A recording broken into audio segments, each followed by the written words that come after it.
Real estate investing can bring big reward and big risks. So know your risks. Welcome to the Real Estate Risk Report, the show for real-world insight on real estate investment risk. Now, here's your host, Lance Pederson.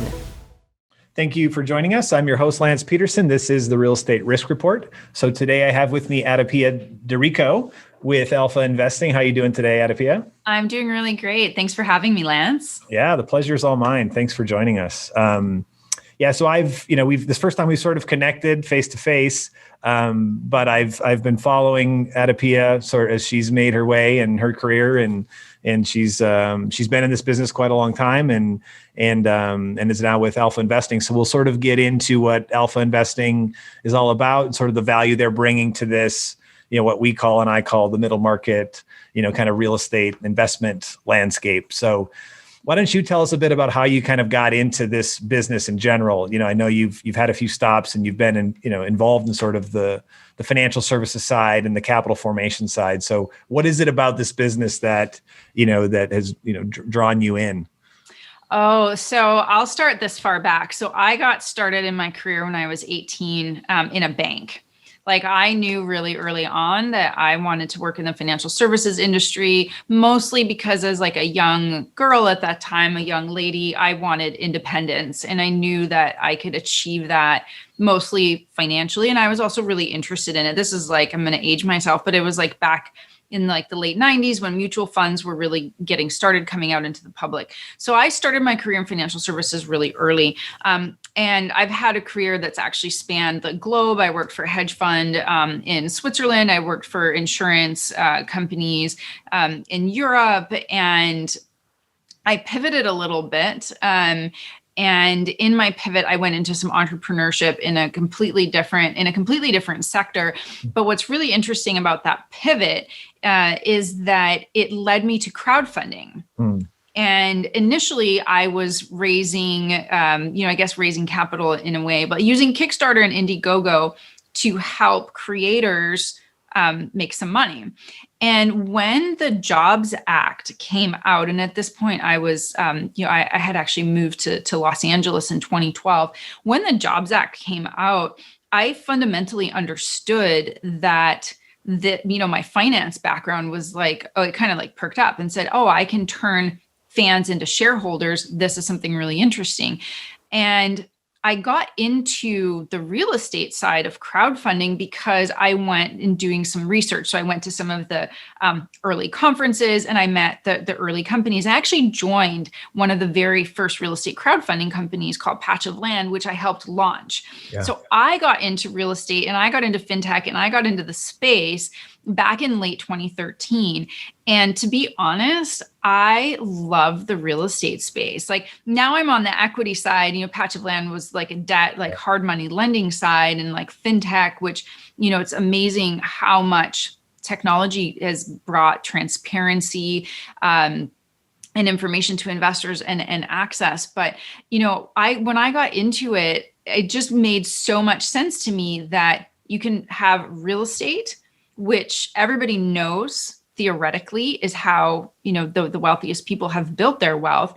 But normal people, like even including myself, like there's no education even in securities licenses about real estate. Like, nobody talks about it. So when you find out how it works, it just, you just say, wow, this makes so much sense. So I got into it. I have not left the space. I love the real estate space. I love what real estate does for building a healthy financial foundation. And I'm just super committed and focused to helping people access it, because now, thanks to, let's say, what crowdfunding did in bringing technology and transparency, it's brought more access, and you could say not safer, but it's easier to vet these days. Yep. And I think that's a huge benefit to people. Yeah, I agree. I mean, I completely agree. And that's what sort of struck me too. I mean, my background was, as an entrepreneur in IT and IT services, and through a friend of mine who's in a same entrepreneurs group sort of got me into it. Right. And it was like, I love this. I mean, being a little bit more intellectual in terms of, I like thinking, and, so it's more abstract. Like you said, you start to combine these different disciplines, like just the understanding of financial management, and then understanding of securities, and then obviously real estate, and all those things that they sort of come together. And then with the Jobs Act, same thing. I think that's sort of where I've been following you, is saw early on, because we were sort of early adopters of that as well. I mean, I'll never forget, the day that we could file the Form D and check the 506c box, we did, right? And of course, at the time, many people are just like, you're crazy, that's silly, that's foolish, why would you ever do that? And such brain damage, and investors are never going to go for it. And, and of course, we're just like, well, that's all the reason to do it then. Right. So we've kind of been in that same sort of, progression. But yeah, it's been a great ride, just like you said. I think just the sort of the parallel paths, right, of since that time, 2012, 2013, when it, actually came into effect and we could do it, it's really, really exciting to see. And obviously, V1 of crowdfunding, and with some of the participants, are no longer, here, and Patchaland still is, and some others, right? But just seeing that it's maturing and taking off. And to your point, so access is a big one, and then the transparency that's come along with it. And that's sort of my passion, right? It's just that I think there's more we can do to what I call shortcut the time to trust, where the beauty of it is that it's fragmented and it's inefficient. The inefficiencies create the opportunity, right? But fundamentally, they're investments, and it is unregulated for the most part, right? Which is great. That's what allows it to form. But, with simple things like ongoing monitoring of these investment vehicles, things that we do in my day job at Verivest, and, running track records or verifying track records and running background checks on the participants, I feel like being definitely a private markets or sort of private sector guy, right? I always feel like the private sector can do a better job. If we can take care of our own, then the government doesn't have to regulate us, right? And I think that if we police ourselves, then we can get what we want. If we let our peers sort of run amok and do things that, no offense, ICOs and the coin offerings and, whatever, they push the boundaries to the point where then it's like, we got to rein this thing in, and usually you end up going, further the other direction, see XRP, and, how many people are going to lose so much money in a deal like that. Anyway, so it's like definitely a shared passion. So with that said, you've now landed at Alpha Investing. As you said, you guys are now on sort of the equity side in creating an access point for more of your, obviously you have to be accredited to get into it, but your average sort of doctor and dentist and business owner and entrepreneur, or anyone who meets that standard has another door in. So what is Alpha Investing, and then what is your role in particular at the firm? Yeah, so Alpha Investing is a private equity real estate firm. So we are syndicating LP equity into larger scale multifamily, senior living, and affordable housing projects with institutional level sponsors. So for us, that's a sponsor that has at least $500 million of assets under management or transactional experience. So, we're talking like a much larger kind of a sponsor, and not the kind of sponsor that is maybe like on LinkedIn looking for capital. Like, they like to work with us because we are so private and we kind of fly a little bit more under the radar. We don't have these huge marketing budgets like the crowdfunding firms, like different model, right? Yeah. We're more like a traditional model, but we still have the technology on the back end. We're very hands-on, like we're very hand-to-hand combat, if you will, with our investors, like always talking to them, like really building relationships with them. And we found that really serves us because our firm has grown through referral and recommendation, and our reputation precedes us. So we're just really focused on bringing the best risk-adjusted deals to our network of investors. And so we're hyper focused on our due diligence. And that starts with the sponsor, and it goes obviously all the way down to the deal level.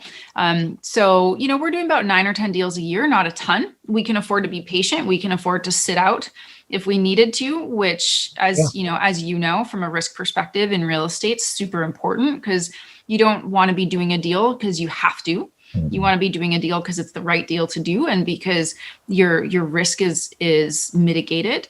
So we just really focus on building relationships with a small group of super high quality sponsors in the space, and becoming recurring capital partners. And from an investor's perspective, it's a passive investment to the investor.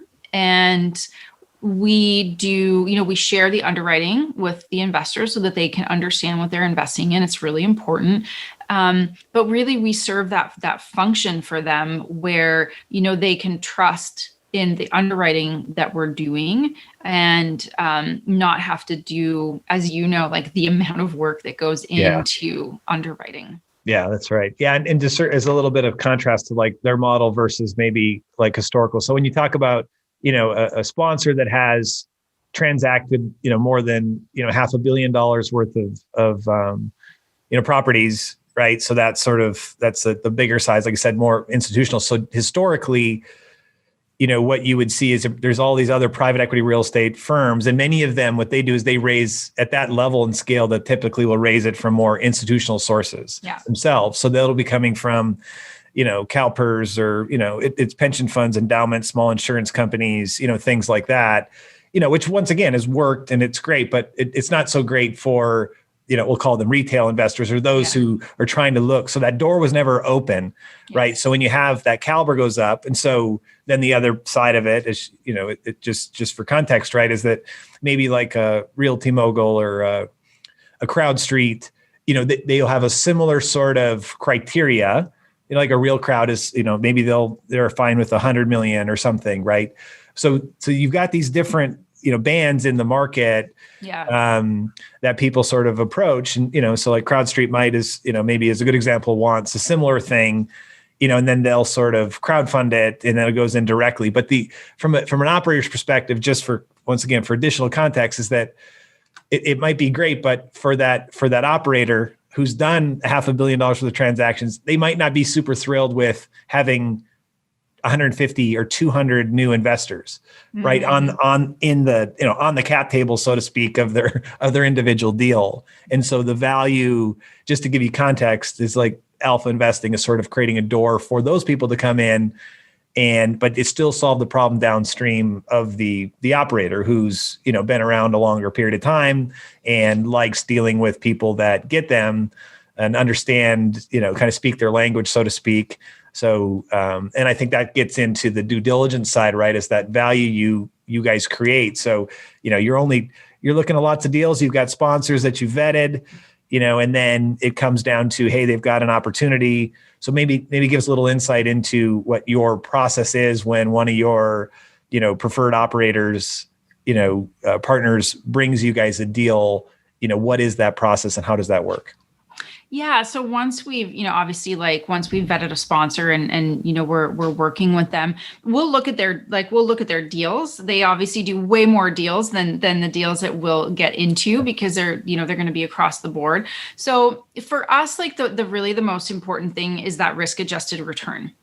And it really comes down to is the compensation enough for the risk that is being asked to take? Yep. And as over the past few years, the price of properties has gone up. I don't know how technical of an audience this is, so I don't want to get too technical and talk about cap rates and all this kind of stuff. But, we've seen that it's harder to find deals that are priced right in terms of what you're buying a building for today and what you think you're going to make in the future. So what it comes down to a lot of times for us is this bigger overall picture of, does it make sense? Does the whole overall business plan make sense? And do the returns make sense for the risk? Because there's so much out there that you can do, and maybe the returns are high, but you might not know that you're actually being asked to take more risk than what you're being compensated for. So you should actually be compensated more. So, we're looking at this stage, let's say if it's multifamily. So for example, we're looking at a lighter value add play. Yep. So from a risk perspective, not such a heavy lift. That's a lot riskier these days. So a little more stabilized income, obviously in areas where there is population migration and job growth, which obviously COVID accelerated trends that were already underway of where these are going. And, it's really it's a really full picture that we look at, from the macroeconomic all the way down to the street level. Like, what are the other, buildings in the area? What are the comps? What is the rental there? It's really like, we blow up the financial model and we put it back together. So, I don't want to like get too in the weeds about it, but that's kind of, it's got to be everything. But the number one thing is, what are the risk factors and what are the risk mitigants? Yeah. And that's the tension and that's what, for me, like, I just feel like I know it always seems like, because when you pan out to some, it could, especially, you coming from like Indiegogo and whatever, like that's the beauty of it. Like, there they are, the creator, and we can write directly into them and we can solve their problem. The internet is great, rah, rah, rah. But it's that, even though, and maybe it's because I'm, like I said, we've got a similar firm that's done this. And so I've been like defending ourselves for 8 years. So like, I feel the need to like continue to do so, but it just is that you have to look at it like, yeah, that might be great. But what happens when you have an operator and they've got a deal, like there's confirmation bias, totally. Right? Like it's not that hard. A groupthink and confirmation bias, they see what they want to see. This deal's great, right? And there's value in having others who know what they're doing, who once again are coming at it from the other side of the table saying, well, wait a minute, let me look at this. And like you said, you pull it apart. Now you're scrutinizing every single thing. Now, it's not to say that a retail investor, like you can't do that. You should strive for that. That's great. If it interests you and you want, like, that's your hobby and whatever, more power to you. Right. But it's a lot of work, right? Like all of those things that you have to assess of those comps. Are they good? Is this, all the budget and all those things, having someone else push back against it, ultimately it creates a better end result. Is that, now it's, and for you guys, like, you've got your investors, you've got people that are coming into you. As you said, we're not going to go chase risk. Why? Because the people that are interested in investing with us don't want that, right? And we certainly aren't going to go do that, knowing that we looked at it. And then if we're chasing risk that we're not going to be compensated for, it's not that you couldn't try to, get the economics and cram down the sponsor more, but it's just, it's a deal that maybe shouldn't be done. Yeah. Now, it's not to say it won't get done by somebody else, because some people have a higher risk tolerance and they feel like they can shoot the gap and go after it. But that's investing, is that everyone's got a different way of doing it. But when you dig into the deal, that's the value that's added by the firms like Alpha Investing, is having a team of people who can go in and assess all those things and sort of double check and triple check and make sure everything's done. And then ultimately, like all investing, is that good investors are disciplined. And they say no a hell of a lot more than they say yes. Yeah. Right. And then that allows, the end result then which we can get into in a second here, but then that end result becomes an investment product that, the normal guys, or whatever I'll call retail investors, those who aren't interested in nerding out and going to that level of detail or that kind of underwriting. They just want to consume. They want the result. I want cash flow. I want, some cash flow with a little bit of upside. Right. And they buy into the thesis of, hey, I believe that there's a lot of growth opportunity in Austin or Charlotte or Miami or whatever, that kind of comes along with it. So, So for you guys, then how do you do that? Like when you find that deal, are you is it one vehicle? Like, are you then turning around and offering it as one opportunity, or is there some pooled vehicle that they're entering so they have diversified access?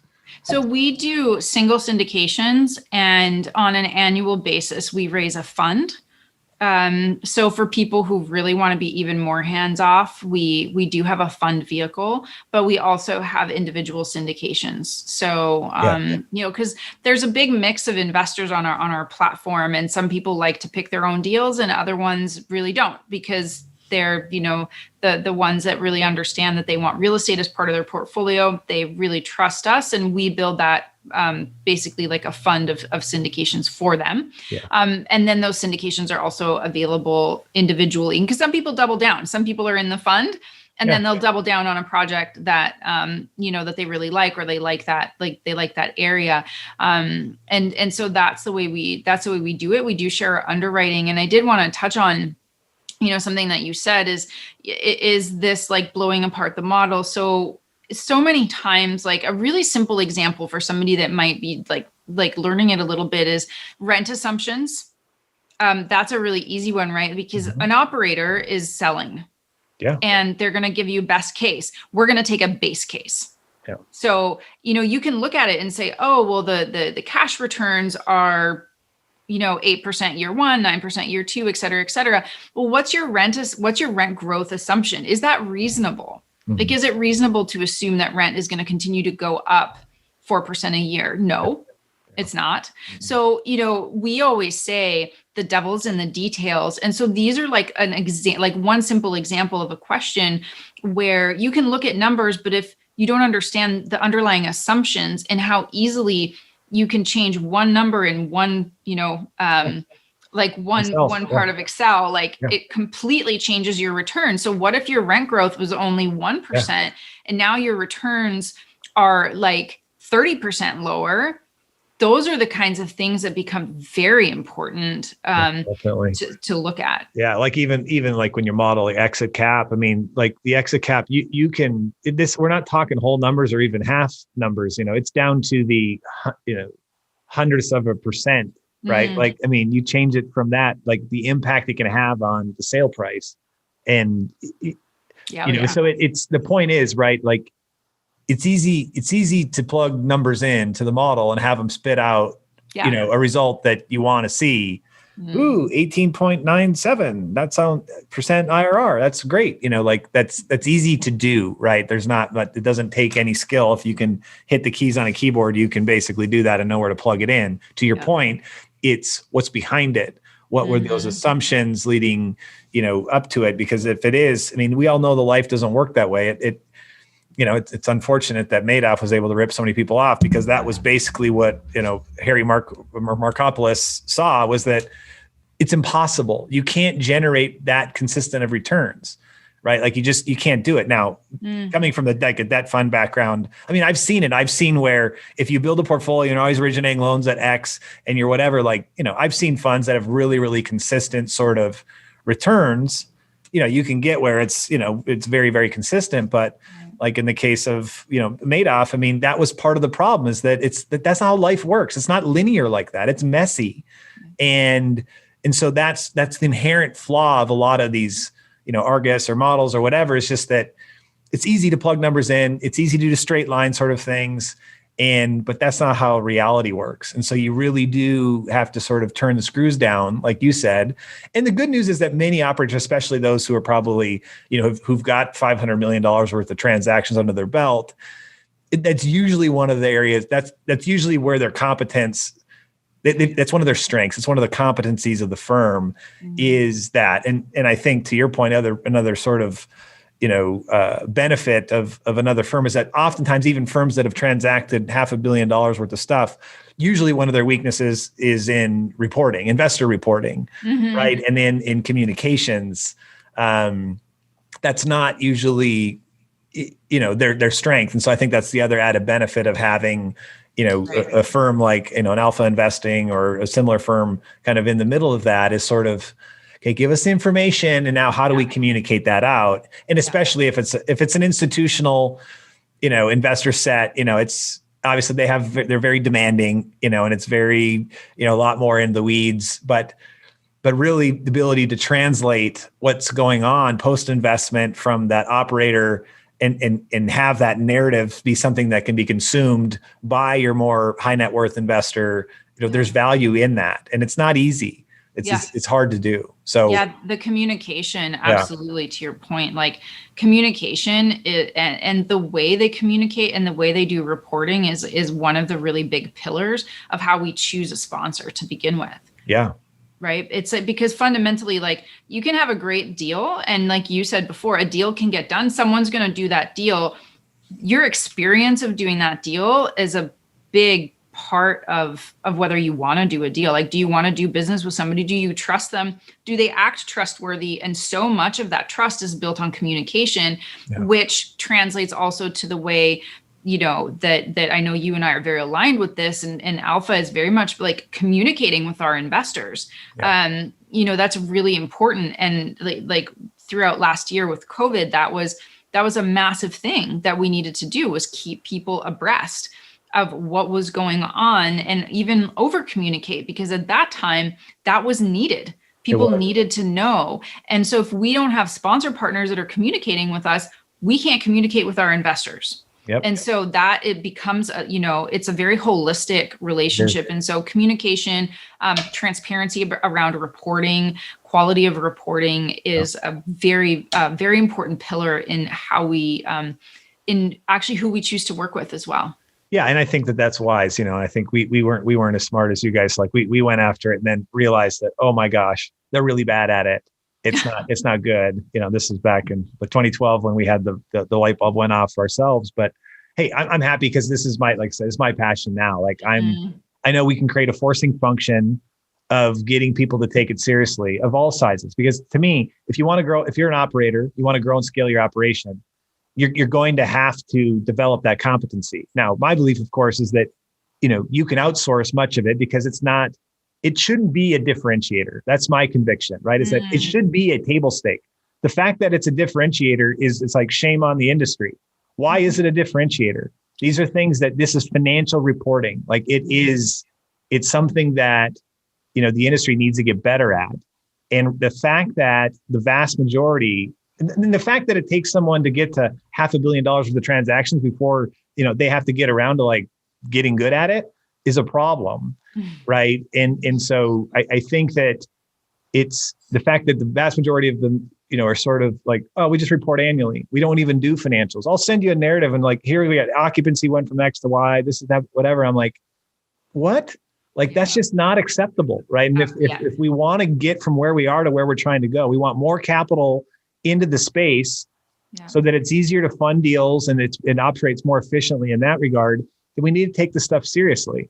And, for me, as I've learned, I've been on my soapbox preaching this for years and no one listens, so for me, a bit of it is like, screw it, let's turn it around. Right. And for those who are able to embrace it and do it, then they will accrue the benefit. The capital will flow to them and, we'll shine a light on them because they've got it figured out. And now the rest of the world's going to have to move with them. It's a forcing function.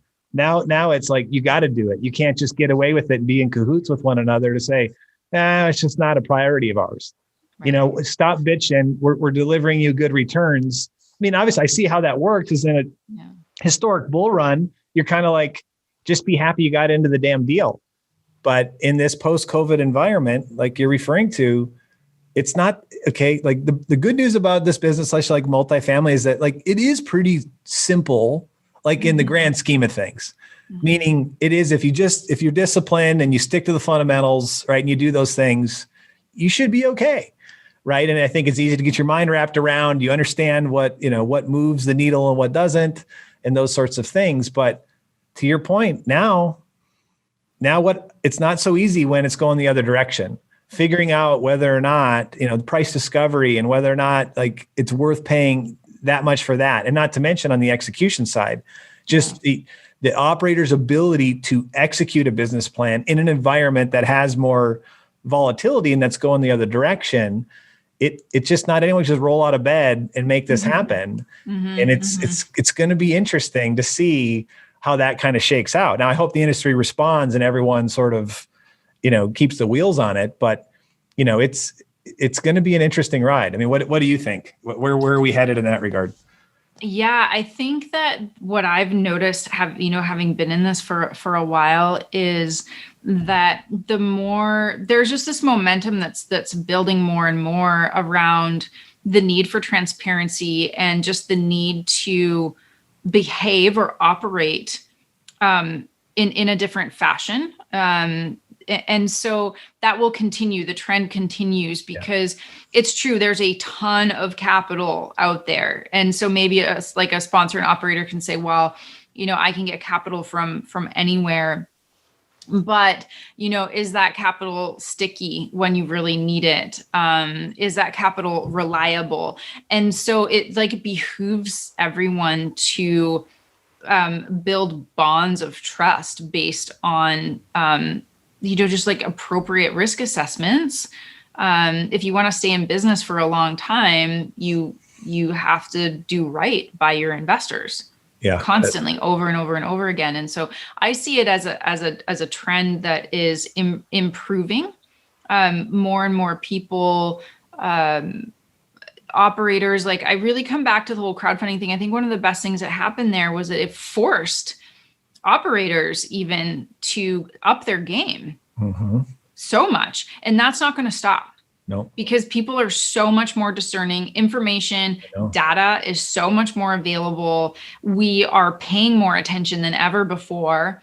And you can't just slide, you can't just do math on the back of a napkin. That's just, it won't cut it, because the truth is there's a deal everywhere. You can find all kinds of deals. So as an investor, don't fall for, well, but this is a really good deal, and have some like FOMO about that deal, especially if that, if it's an operator of any kind that is making you feel like, well, you shouldn't ask questions. Like, this is a huge thing I talk about, because I was personally not in real estate, but I was defrauded for a lot of money, where I was made to feel stupid for asking my questions, for having some doubts, for, and it was fraud. Yep. And so don't back down from asking the questions and making sure that your questions are appropriately answered to a level where you feel comfortable, not complacent. Yeah. So, I always tell people that, like, ask your questions, make sure you understand, and don't let somebody like bully. It's essentially bullying. It is bullying. Don't let them bully you. Like, forget it. There's so many deals. I know so many people doing so many deals, and they're good people. Yeah. So don't let yourself be bullied. There's always another deal. Yeah, that's right. You're right. Cause it's classic red flag. And it doesn't matter. Like, it's just, it's not yellow, it's red. Yeah. Right. Red flag. Yeah. Like it's asking stupid questions is okay. Yeah. Right. Like that, if they're unable and unwilling to answer them, walking away is always the best. This is investing. That's what I always tell people. I'm like, okay, think about it. Most people, they'd probably leave, their child with you before they'd invest $100,000 with you. Like, leave their child for a couple hours, like, you're fine. You're good. Like, you'll be fine. $100,000, like, whoa, hang on a minute. Like, it's your money. So if you're being lulled into that FOMO or that scarcity or whatever, and this urge this isn't the damn used car lot. Okay. This is like an investment. So if you're feeling that way and someone's trying to make you feel dumb or whatever, like, those are red flags. And anytime there's a red flag, you either just walk away, or they turn it white. They answer the question, you overcome it, and you move on. Right. And if it is, and that's the other thing too, is just comes down to, not all investments are for everybody. So even if it is complicated, which some strategies are, I mean, that's the beauty of real estate. That's my contention, is that most people of average intelligence should be able to understand pretty much everything. And if you don't, it doesn't make sense to you, then you don't put money in that. I mean, like, see Warren Buffett. Like, that's his whole thing. His whole life is just like, if I didn't understand it, I didn't invest in it. We laughed at him like, he doesn't understand technology. What an idiot. It's like, well, he's the idiot billionaire, right? So, because he just invested in things that made sense to him. And this is no different. It's kind of like this podcast too. I just feel like it's like, I know it's intimidating, and I know, because I talk to real estate operators all day long, and they just talk all this crazy lingo, like you said, cap rate, this, that, whatever. And I mean, they're just like, they're so passionate about it, but it's like they're speaking a different language. Yeah. And most people are just like, I don't know what you're talking about. Yeah. And it's like, so you got to slow down. It should make sense, right? It's like, it's an apartment building in some city surrounded by other things that humans are going to decide to rent, instead of some other place down the street. Why will they do that? And why will they be able to add washing machines, and that will cause them to go, like, does it make sense? Yeah. If it doesn't make any sense to you, and you wouldn't go in there and go, I mean, like something as simple as that, some amenity, like, well, would you spend another extra $100 or $150 for a washing machine or whatever? Like, if you wouldn't, then why the hell is someone else going to do it? Not to say that it's wrong, but it's just, it does become that simple, to sort of do that assessment. And it's just, sometimes there's so much noise, and, it gets lost in translation. So, but it's, but that's just it. That's why I say it's like, it's good to have people that can translate, that are doing a lot of that heavy lifting. There's so much heavy lifting already going on down at the deal level to begin with. to create these opportunities. But it is exciting to see it sort of burgeon and grow and the access increase is a really, really good thing for everyone. I mean, your ability now to control your own finances it's game changing. So it's cool to have been in the early days of, the Jobs Act and stuff where it wasn't like that. It just seemed like it was exciting, but it wasn't really happening. Right. Yeah. Oh yeah. Especially back in 2012 and 2013, because true crowdfunding of I'm going to turn my fans into shareholders didn't happen until 2016 with Reg CF. Yeah. So it did, like, it took some time for it to like fully materialize. I do think that one of the biggest industries, I think real estate was probably the one that benefited the most, because it was the one that was easiest for people to understand as, and because it remained, it's like more private placement, and it always was. Because I remember getting into it, not with a real estate background at all, and thinking, oh, we're going to disrupt the real estate industry. And all these real estate people have been in it forever and ever. Right. They were looking at all of us, like these tech people going, yeah, it's called syndication. We've been doing it forever. You're not changing anything, but we did. Yeah. But we didn't fundamentally change what syndication is or what goes into it. So it's the underwriting. Every deal is different, right? Every single deal is completely different, and you can't automate underwriting. You can't. And that's what the real estate people, that's why they're shaking their head, because they're just saying, hey, the variables are infinite,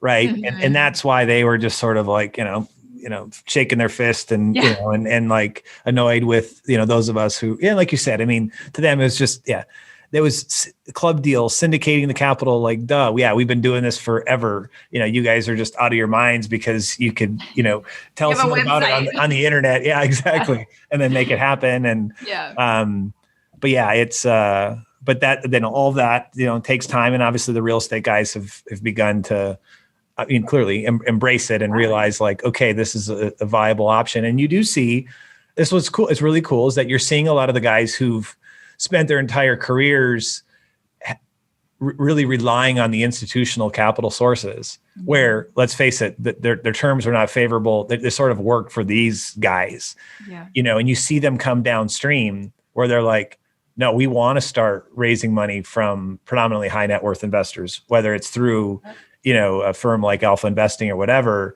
Like they're buying into that. Well, and I think that that's what's good about it, is that in many cases they're actually they can make more money. I mean, so it's not like they're doing it out of the kindness of their hearts, but it's just they get, because the problem with the institutional side is there's a lot of hands in that train too. Yeah. Right. Like there's a lot, it doesn't look like it, but there's all these different parties involved that are grabbing something out of it. So even though now, I mean, we've reduced the number of hands in the chain, so that, and that's what allows these new access points and ways for people to get into it. So it's very, very cool. So where can people find you? I'll let you go. We could nerd out all day, but I know. where can people find you? So people can find me. I'm really active on LinkedIn. So I would really encourage people to reach out to me on LinkedIn. So, my name is easy to find. If you type in AdaPia, I will come up first. So I do encourage people, if you want to connect with me on LinkedIn, please do reach out. You can find Alpha Investing at alphai.com.